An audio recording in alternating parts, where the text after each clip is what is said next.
Hello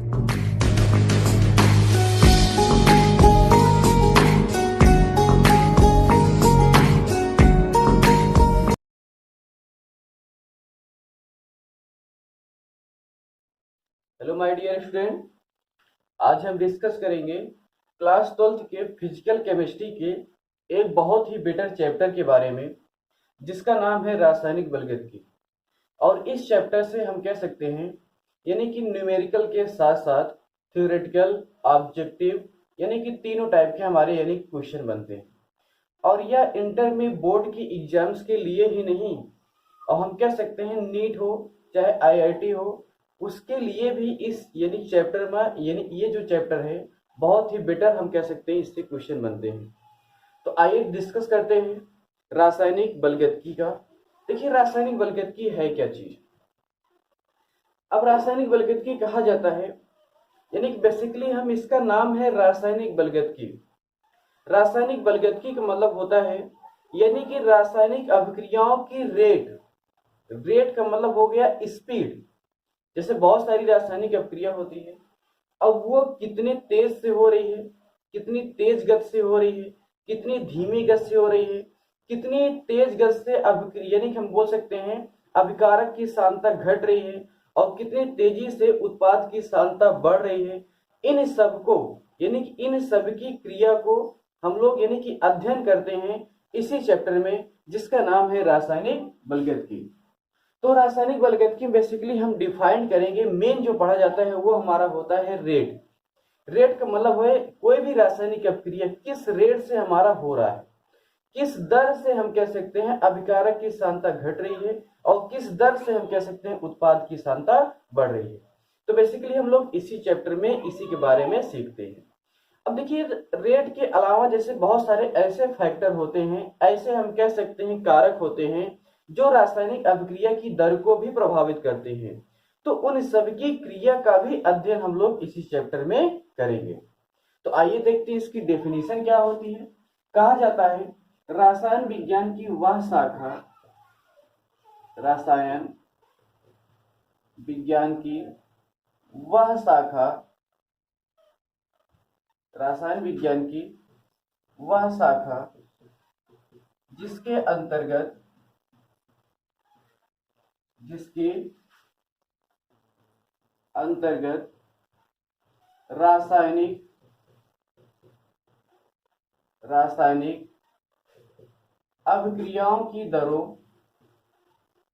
अभिक्रियाओं की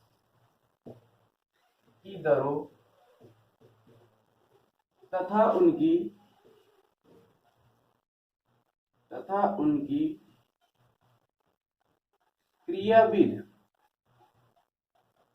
तथा उनकी क्रियाविध का अध्ययन किया जाता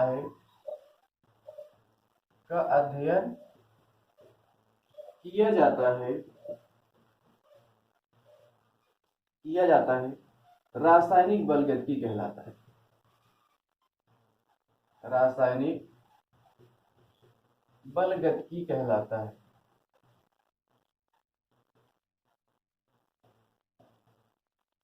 रासायनिक बलगतिकी कहलाता है। तो रसायन विज्ञान की वह शाखा जिसके अंतर्गत रासायनिक अभिक्रियाओं की दरों तथा उनकी क्रियाविध का मतलब ये चीज है किस हम कह सकते हैं यानी कि कौन कौन से फैक्टर हैं, कौन कौन से अफेक्ट कर रहे हैं, यानी कि जितना भी सारा चीज है उन सब के बारे में हम लोग इसी चैप्टर में यानी कि सीखते हैं।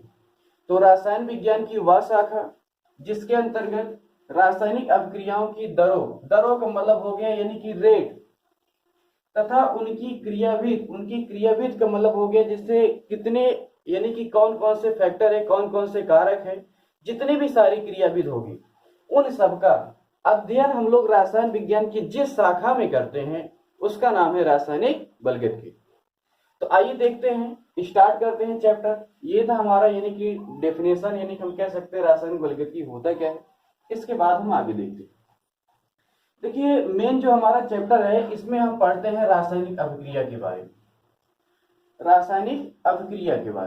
तो आइए उसके बारे में हम देखते हैं रासायनिक अभिक्रिया होती क्या चीज है। देखिए, हमारा है रासायनिक अभिक्रिया। रासायनिक अपक्रिया। अब देखिए जो भी रासायनिक अपक्रिया होती है ये बेसिकली हमारे हम कह सकते हैं 3 प्रकार की होती है। एक हम कह सकते हैं जिसका नाम है तीव्र अपक्रिया, और एक दूसरा हमारा जिसका हम कह सकते हैं आणविक अपक्रिया, और इसी के तरीके से एक हमारा जो तीसरा है, तीसरा हम कह सकते हैं ये इसका नाम है मंद अपक्रिया। मंद अपक्रिया। तो रासायनिक बलगतिकी जो हमारा है, यानी कि हम इस चैप्टर में जैसे देखते हैं रासायनिक अपक्रिया जो होती है ये हमारे कितने प्रकार के होते हैं? 3 प्रकार के। एक हमारा नाम है जिसका नाम है तीव्र अपक्रिया, दूसरा नाम है हम कह सकते हैं आणविक अपक्रिया, तीसरा नाम है जिसको हम बोल सकते हैं मंद अपक्रिया। अब देखिएगा जैसे यानी कि रासायनिक अपक्रिया है ये 3 प्रकार के हैं। आइए इनके बारे में हम लोग पहले डिस्कस करते हैं। अब देखिए जैसे बहुत सारे रासायनिक अपक्रिया ऐसे होते हैं जो काफी स्पीड से होते हैं। अब काफी स्पीड से होने का मतलब ये चीज है, कोई चीज काफी स्पीड से हो इसका मतलब उसमें समय कैसे लगेगा? कम लगेगा। और कोई चीज ऐसी होती, बहुत सारी रासायनिक अपक्रिया ऐसी होती है जो काफी समय लेता है, यानी बहुत धीमे गति से होता है। अगर धीमे गति से हो रहा है तो उसको हम बोलते हैं मंद अपक्रिया। काफी स्पीड से हो रहा है, काफी तेज गति से हो रहा है, उसको हम क्या बोलते हैं? तीव्र अपक्रिया। और कुछ रिएक्शन ऐसे भी होते हैं जो हम कह सकते हैं जो ना तो काफी स्पीड से होता है और ना ही काफी मंद होता है, तो उसको हम बोलते हैं आणविक अपक्रिया।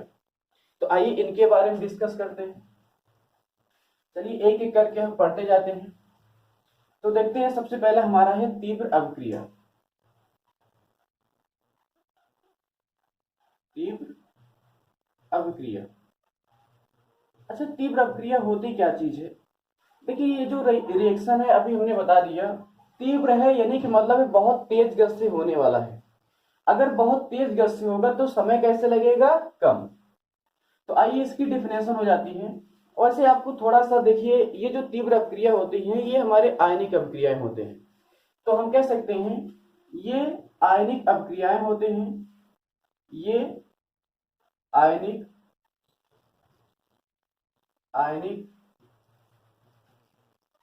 अपक्रिया होती है, अपक्रिया होती है जिसको संपन्न होने में, जिसको संपन्न होने में अत्यंत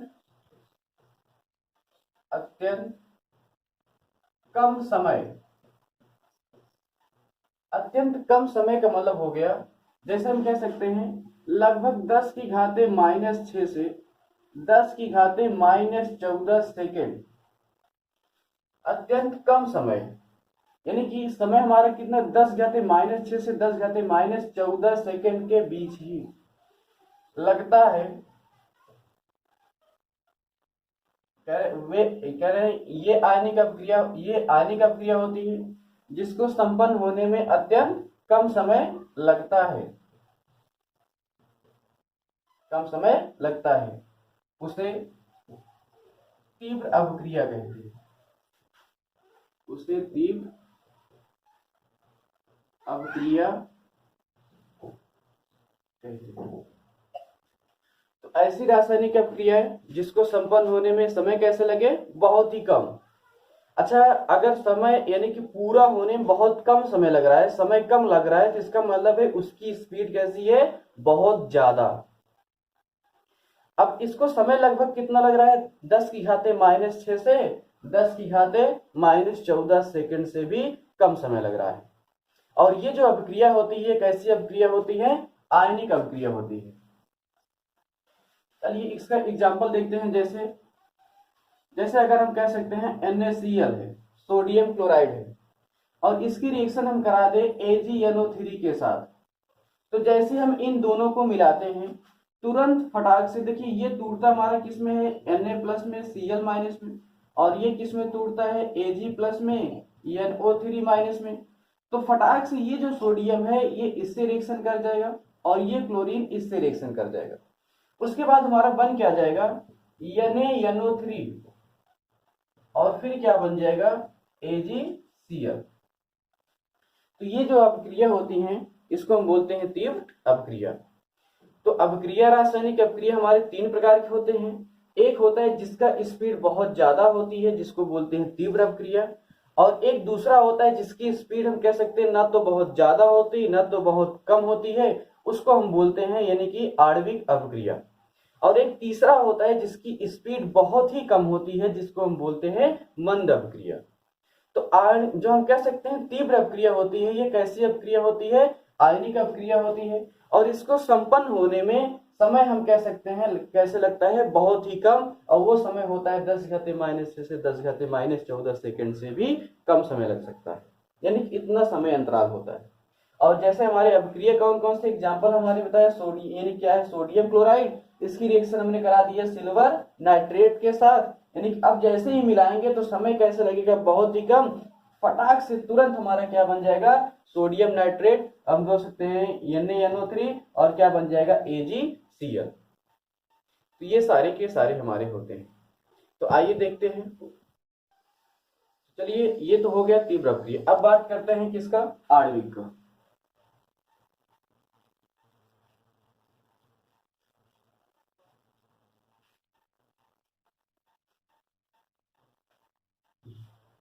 दूसरा हम बात करेंगे आणविक अपक्रिया के बारे में।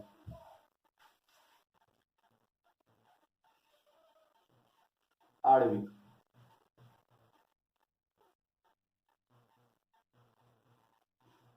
आणविक अपक्रिया, देखिए आणविक हमने बताया ना तो बहुत तेज गति से होगा ना तो बहुत कम गति से होगा, यानी कि हम कह सकते हैं इसको संपन्न होने में ना तो अत्यंत कम समय और ना तो अत्यंत अधिक समय लगता है, तो उसको हम क्या बोलते हैं, आणविक अपक्रिया। तो हम कह सकते हैं वे अपक्रियाएं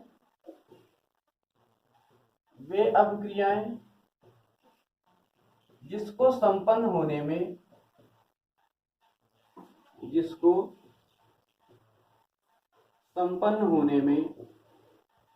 ना तो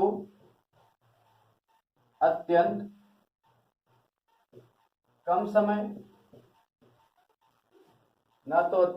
कम समय और ना ही अत्यंत अधिक समय लगता है,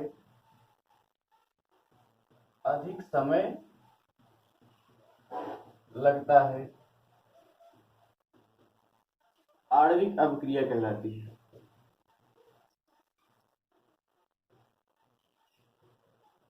आणविक अपक्रिया कहलाती है। जैसे एग्जांपल देख लीजिए, जैसे हमारा हो गया हाइड्रोजन परऑक्साइड का अपघटन, और हम कह सकते हैं जैसे हमारा हो गया स्टीरीकरण,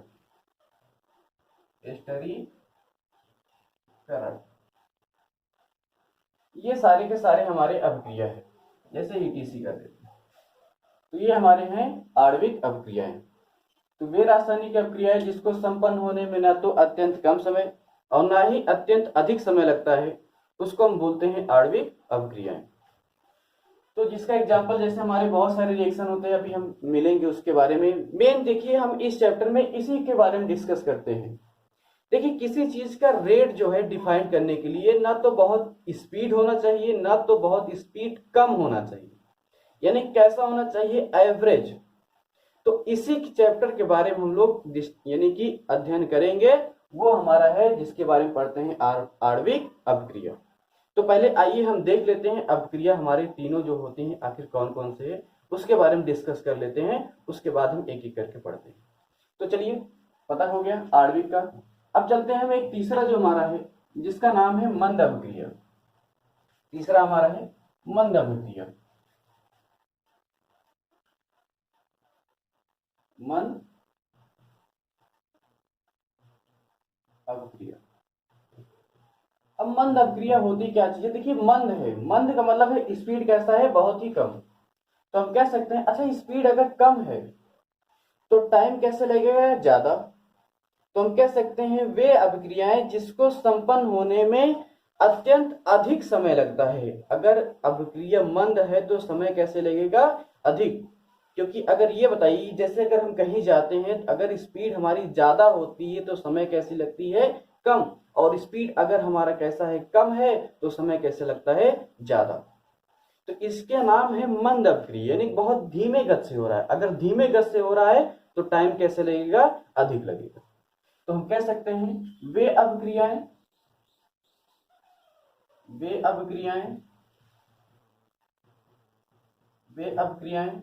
जिसको संपन्न होने में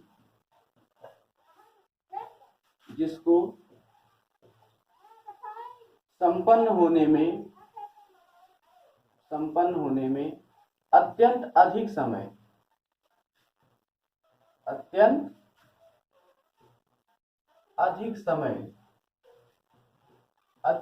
समय का हम कह सकते हैं कई महीने भी ले सकते हैं। कई महीने अत्यंत अधिक समय लगता है उसे मंद अभिक्रिया कहते हैं। मंद अभिक्रिया।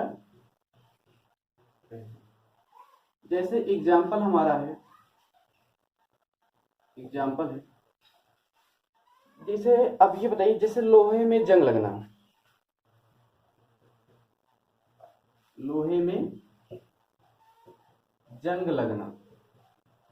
अब जो लोहे में जंग लगना होता है, ये हमारा यानी कि हम कह सकते हैं एक थोड़ी देर के लिए नहीं लग जाता तुरंत।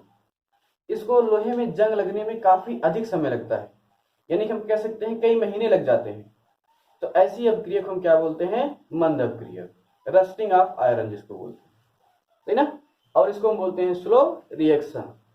तो हम कह सकते हैं वे अभिक्रिया जिसको संपन्न होने में अत्यंत अधिक समय लगे, लगभग हम कह सकते हैं कई महीने का टाइम लगता है, उसको हम बोलते हैं मंद अभिक्रिया।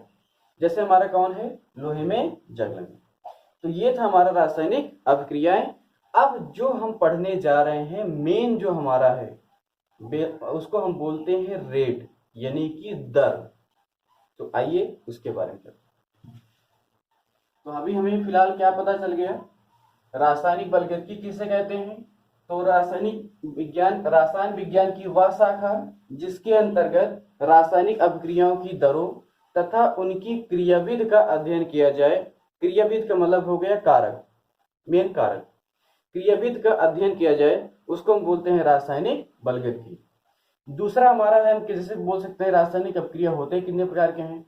तो रासायनिक अभिक्रिया हमारे यानी कि हम कह सकते हैं 3 प्रकार के होते हैं। एक ऐसी रासायनिक अभिक्रिया होती है जो बहुत अधिक, हम कह सकते हैं बहुत तेज से होती है, जिसको हम बोलते हैं तीव्र अभिक्रिया। और एक होती है जिसको संपन्न होने में ना तो बहुत ज्यादा समय लगता है ना तो बहुत कम समय लगता है, उसको हम बोलते हैं आणविक। और एक ऐसी रासायनिक अभिक्रिया होती है जिसको संपन्न होने में अत्यंत अधिक समय लगता है, उसको हम बोलते हैं मंद अभिक्रिया। तो ये सारे के सारे हो गए। अब चलते हैं हम किसके बारे में? दर के बारे में।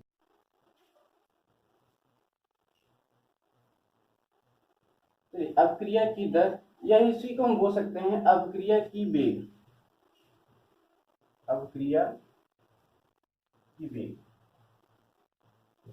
अच्छा, दर को हम बोलते हैं रेट ऑफ रिएक्शन या स्पीड ऑफ रिएक्शन। देखिए, जो दर होती है, स्पीड होती है, वो हम डिफाइन करते हैं टाइम के अकॉर्डिंग। यानी कि अगर समय हमारा कम लग रहा है तो स्पीड कैसी है? ज्यादा। अगर समय हमारा कह सकते हैं ज्यादा लग रहा है तो स्पीड कैसी है? कम। तो जो भी हम अभिक्रिया की दर को डिफाइन करेंगे उसको हम बोलते हैं, यानी जो भी हम दर को डिफाइन करेंगे उसको हम किसके अकॉर्डिंग डिफाइन करेंगे? टाइम के अकॉर्डिंग। जैसे सुनिएगा, जैसे हमारा कोई भी अभिक्रिया है, मान लेते हैं हमारा कोई अभिक्रिया है, जैसे है ए है और बी है, इन दोनों को हमने मिला दिया तो क्या बन गया? सी और क्या बन गया? डी। अब इसको हम बोलते हैं अभिकारक। इसको हम क्या बोलेंगे? अभिकारक। और ये जो चीज हमारा बन गया है इसको हम क्या बोलते हैं? उत्पाद। तो रासायनिक अभिक्रिया में जो पदार्थ भाग लेते हैं उसको हम क्या बोलते हैं? अभिकारक। जो बनते हैं उसको हम क्या बोलते हैं? उत्पाद। जैसे शुरुआत में ए और बी को जब मिलाया गया ए और बी को जब मिलाया गया तो जब उस समय टाइम हमारा कैसा था, 0 था, यानी कोई टाइम नहीं था, कोई अभिक्रिया स्टार्ट नहीं हुई। जैसे हम दोनों को मिला दिए, जब अभिक्रिया स्टार्ट हो जाती है तो इसकी सांद्रता धीरे धीरे घटेगी और इसकी सांद्रता धीरे धीरे बढ़ेगी। तो हम कह सकते हैं अभिकारक की जो सांद्रता होती है वो धीरे धीरे क्या होती है, घटती है, और उत्पाद की सांद्रता धीरे धीरे क्या हो जाएगी, बढ़ेगी। अर्थात इसकी सांद्रता में भी परिवर्तन होगा और इसकी सांद्रता में भी परिवर्तन होगा।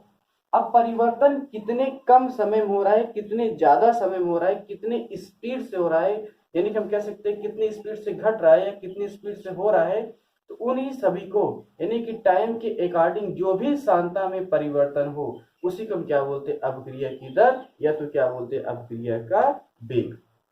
तो हम कह सकते हैं जो भी इकाई समय में, जो भी समय अंतराल में अभिकारक की सांद्रता हो चाहे उत्पाद की सांद्रता हो, इन दोनों में जितना परिवर्तन हो, परिवर्तन का मतलब है इसकी सांद्रता में जितना कमी या वृद्धि हो, इसकी सांद्रता में जितना कमी हो और इसकी सांद्रता में जितना वृद्धि हो, उसी को हम क्या बोलते हैं, अभिक्रिया की दर। तो इसकी डेफिनेशन क्या हो जाएगी, देखते हैं।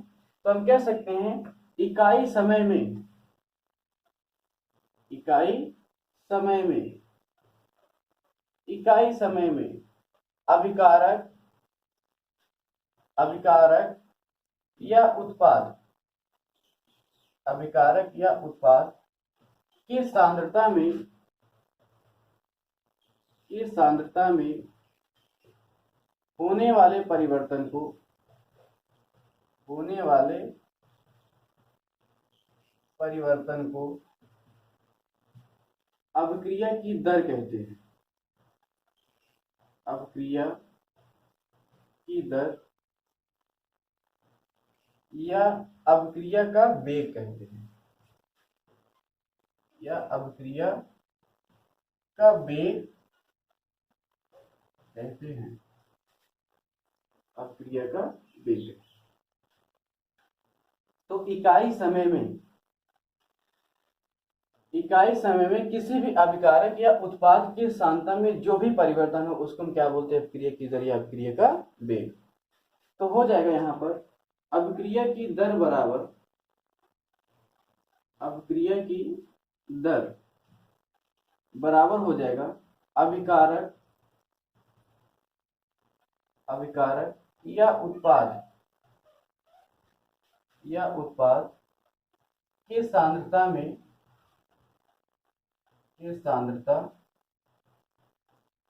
में होने वाले परिवर्तन,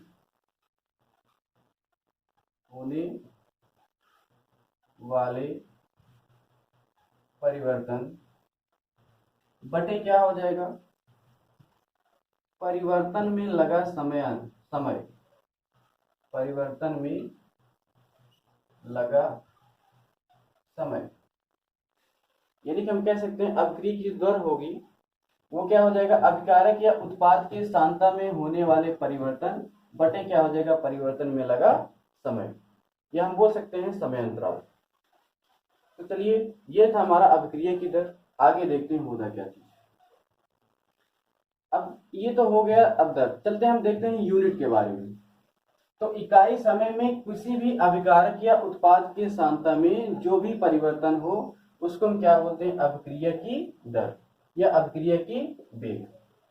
तो हम कह सकते हैं यानी कि हम कह सकते हैं दर जो है, दर बराबर क्या हो गया, सांद्रता में परिवर्तन बटा क्या हो गया, समय अंतराल। तो अब देखते हैं पहले यूनिट, हम बोल सकते हैं unit, unit of rate of reaction, rate of reaction. आइए यूनिट के बारे में थोड़ा सा डिस्कस कर लेते हैं। तो दर बराबर क्या होता है, अभिकारक या उत्पाद के सांद्रता में परिवर्तन बटा क्या हो जाएगा, परिवर्तन में लगा समय, या हम बोल सकते हैं समय अंतराल। अब देखते हैं यूनिट क्या होता है। देखिए मात्रक भी बहुत यानी कि इंपॉर्टेंट है। ऑब्जेक्टिव सवाल हम कह सकते हैं नीट वगैरह कंपटीशन में बहुत ज्यादा आते हैं। तो आइए यूनिट पे चर्चा करते हैं। देखिए जो हमारा दर है, दर को हम क्या बोलते हैं, रेट। दर बराबर होता है सांद्रता में परिवर्तन, सांद्रता में परिवर्तन। बटा क्या हो जाएगा, समयांतराल। समयांतराल। तो अब यहां से देखिएगा तो हम कह सकते हैं दर की जो है, दर बराबर हो गया सांता, यानी कि हम बोल सकते हैं कंसंट्रेशन अपान क्या हो जाएगा, टाइम। अब सांता का जो यानी कि यूनिट होता है वो होता है मोल पर क्या हो जाएगा, लीटर, और समय का मात्रा क्या हो जाएगा, सेकेंड। अब देखिए लीटर नीचे जाएगा, अब नीचे जाएगा तो ये हमारा क्या हो जाएगा बताओ, यानी कि हो जाएगा मोल और क्या हो जाएगा, लीटर इंटू क्या हो जाएगा, सेकेंड। और जब हम इसको ऊपर ले जाएंगे तो क्या हो जाएगा हमारा मोल और क्या हो जाएगा पर लीटर और क्या हो जाएगा सेकेंड इनवर्स। अब देखिएगा मोल पर लीटर जो है ये हमारा क्या हो गया, यानी कि यूनिट, मोल पर लीटर और क्या हो गया जिसको हम बोल सकते हैं मोल लीटर इनवर्स, ये क्या हो गया सेकेंड इनवर्स। अब देखिएगा मोल लीटर इनवर्स ये जो हमारा है ये बराबर होता है किसके, मोलरता, मोलरता के। तो हम इसको कह सकते हैं ये हमारा हो जाएगा कैपिटल एम और क्या हो जाएगा सेकेंड इनवर्स। एक तो ये हमारा हो सकता है। अब कैपिटल एम हमारा क्या है, मोलरता, मोलरता। इधर देखिए इधर, तो ये हमारा हो गया यानी कि हम कह सकते हैं मोल लीटर इनवर्स और क्या हो गया सेकेंड इनवर्स। अब इधर देखिएगा जैसे मोल लीटर इनवर्स ये तो है ही। अब देखिएगा इधर हम इसको कह सकते हैं, देखिए मोल हो गया और हमारा क्या हो गया जिसको हम कह सकते हैं लीटर है, ये होता है किसके, कैपिटल एम के। और तो हम यहाँ पर लिख सकते हैं एक हमारे यूनिट हो जाएगा कैपिटल एम और क्या हो जाएगा सेकेंड और क्या हो जाएगा इनवर्स। अब सेकेंड इनवर्स हो गया यहाँ, जहां पर एक हमारे ये यूनिट हो गया और दूसरा हमारा ये हो गया, और जहां पर ये हमारा क्या है, मोलरता, मोलर। तो unit of rate of reaction हमारा क्या हो गया, यानी कि रेट हमारा जो होता है सांता बटे क्या होता है समय, सांता की यानी कि मात्रा क्या हो जाएगा मोल पर लीटर और समय का क्या हो जाएगा सेकेंड। तो ये हो जाएगा मोल पर लीटर और क्या हो जाएगा सेकेंड, लीटर जाएगा नीचे मल्टीप्लाई हो जाएगा, ऊपर जाएगा तुम्हारा क्या हो जाएगा इनवर्स। तो ये हो जाएगा मोल लीटर इनवर्स और क्या हो जाएगा सेकेंड इनवर्स। तो ये हमारा होता है यूनिट। अब यहाँ पर ये बताइएगा मोल लीटर इनवर्स जो होता है ये हमारे किसके बराबर होता है, मोलरता के। और मोलरता को हम लिख सकते हैं कैपिटल एम, तो ये हो गया कैपिटल एम और क्या हो जाएगा सेकेंड इनवर्स। तो ये तो हमारा था यूनिट। अब हम चलते हैं अभिक्रिया की दर हम निकालते हैं, कैलकुलेट करते हैं। आइए देखते हैं।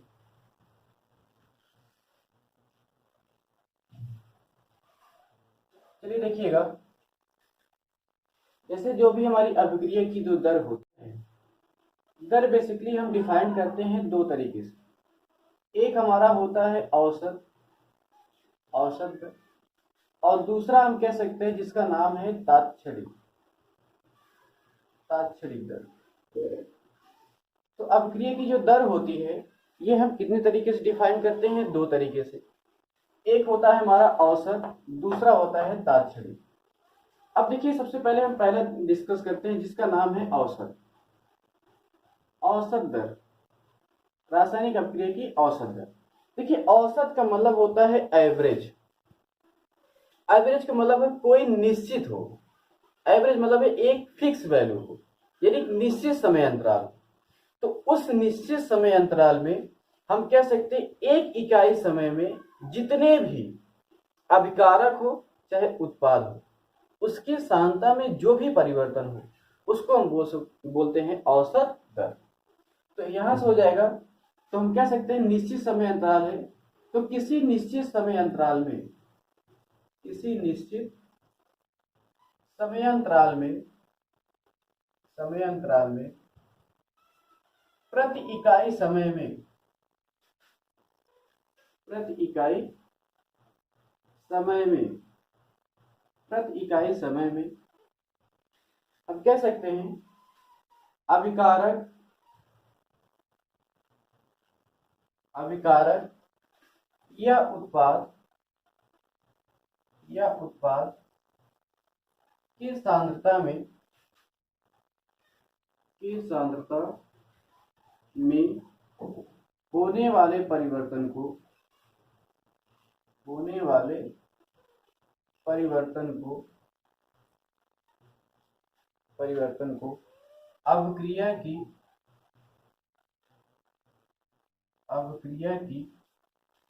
औसत दर कहते हैं। औसत दर कहते हैं। अभिक्रिया की औसत दर कहते हैं। तो किसी निश्चित समय अंतराल में प्रति इकाई समय में, यानी कि एक इकाई समय में जितनी भी अभिकारक हो, चाहे उत्पाद की सांद्रता में जो भी परिवर्तन हो, उसको क्या बोलते हैं? अभिक्रिया की औसत दर। तो यहां से देखिएगा, तो हम लिख सकते हैं अभिक्रिया की औसत दर बराबर अभिक्रिया की औसत दर बराबर हो जाएगा अभिकारक या उत्पाद के सांद्रता में परिवर्तन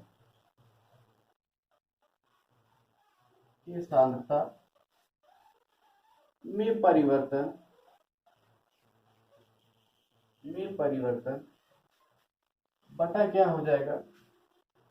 परिवर्तन में लगा समय। परिवर्तन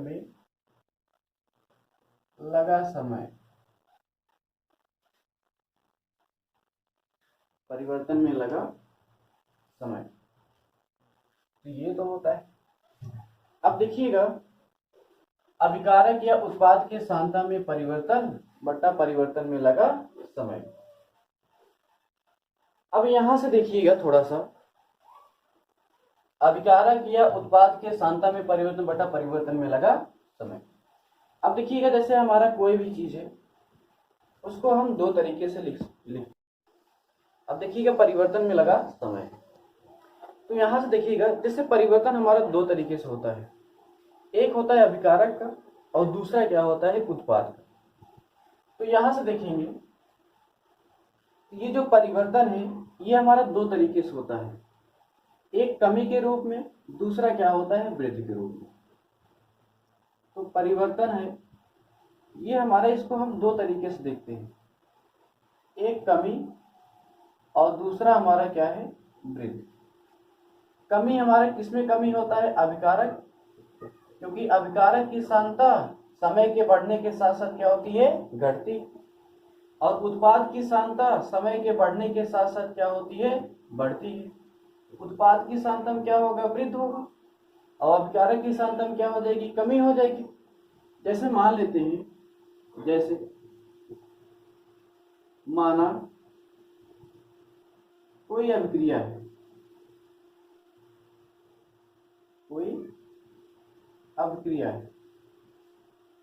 ये कोई अभिक्रिया है, ए है, ए से हमारा क्या बन रहा है? बी। अब ए हमारा क्या है? अभिकारक है, और बी क्या है? उत्पाद है। अब ए के सांद्रता में क्या होगी? बताओ, कमी होगी।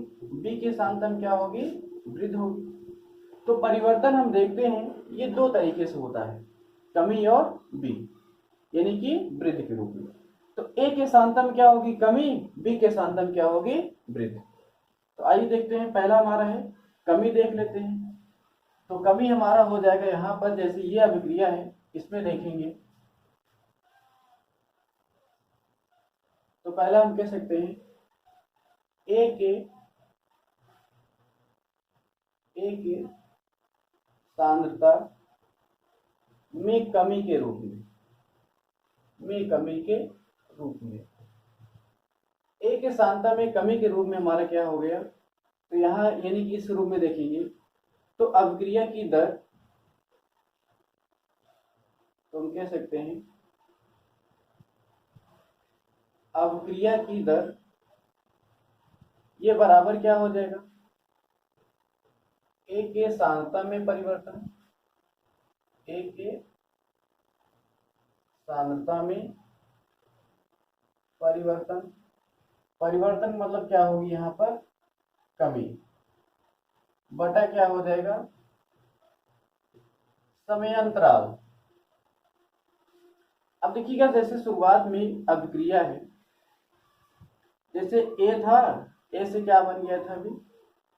अब ये बताइए शुरुआत में इसकी सांता है, इस यहाँ से हम मान सकते हैं शुरुआत में t0 समय में इसकी सांता कितना है a1, और इसकी सांता है जैसे मान लेते हैं शुरुआत में कितना हो गया है 0। या ऐसा करिएगा, शुरुआत में ये बताइएगा इसकी सांता धीरे धीरे क्या होगी, घटेगी, इसकी सांता धीरे धीरे क्या हो जाएगी, बढ़ेगी। अब यहाँ से देखिएगा परिवर्तन निकालना है, तो शुरुआत में इसकी सांता a1 था और घट करके कितना हो गया बताओ a2, और इसकी सांता शुरुआत में कितना था बताओ b1 था, बढ़ करके कितना हो गया b2 हो गया।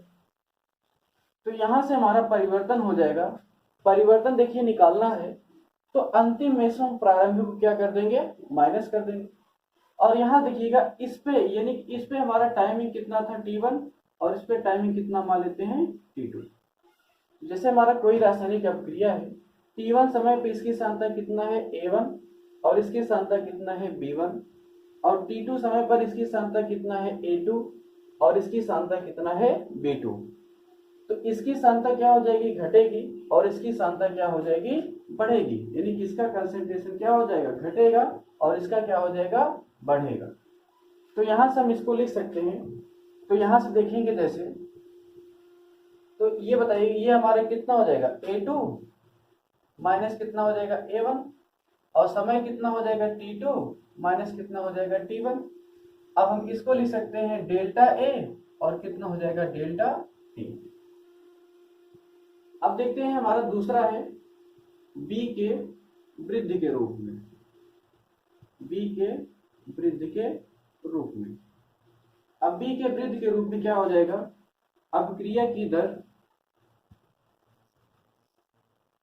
अपक्रिया की दर ये बराबर हो जाएगा b के सांद्रता में परिवर्तन, b के सांद्रता में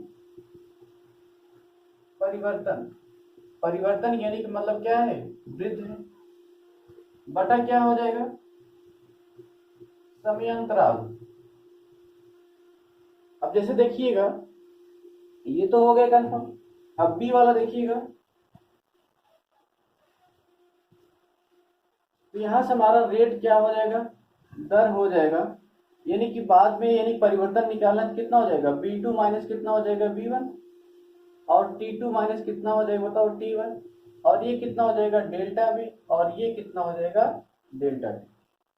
और हाँ वहां पर जो हमारा अभी पहले हमने कराया था, यानी कि जो अभी हमने फिलहाल में कराया था दर, दर हमारा तो आ गया था रेट। अभी जो हमारा कमी था, यानी कि कमी में हम लिखते हैं, देखिए कमी होता है तो इसको हम लिखते हैं ये किस में रहेगा माइनस में, और वृद्ध होगा तो किस में रहेगा, ये किस में रहेगा प्लस में। तो यहाँ से हमारा जो दर है ये हो जाएगा माइनस, माइनस कितना हो जाएगा डेल्टा ए अपान कितना हो जाएगा डेल्टा टी, और इसमें क्या हो जाएगा दर जो हो जाएगा हमारा कितना हो जाएगा, यानी कि प्लस डेल्टा बी अपान कितना हो जाएगा डेल्टा टी, यानी कि ये प्लस में वैल्यू रहेगी और वो वाली वैल्यू किसमें रहेगी माइनस में। तो ये होती है अपक्रिया की औसत दर। तो निश्चित समय अंतराल में प्रति इकाई समय में जो भी अभिकारक या उत्पाद की सांद्रता में जो भी परिवर्तन हो उसको हम बोलते हैं अपक्रिया की दर। अब यहां से देखिएगा, अब दर हमारा यानी कि तो कंफर्म हो गया। अब चलते थोड़ा सा एग्जांपल देख लेते हैं। जैसे एग्जांपल देखिएगा, हम दर लिखते कैसे हैं, दर डिफाइन कैसे कर रहे हैं। जैसे सपोज करिए ये हमारा एक एग्जांपल है, CO है और क्या है Cl2, ये क्या बन गया COCl2। अब इस रासायनिक अपक्रिया हमें क्या लिखना है, दर लिखना है।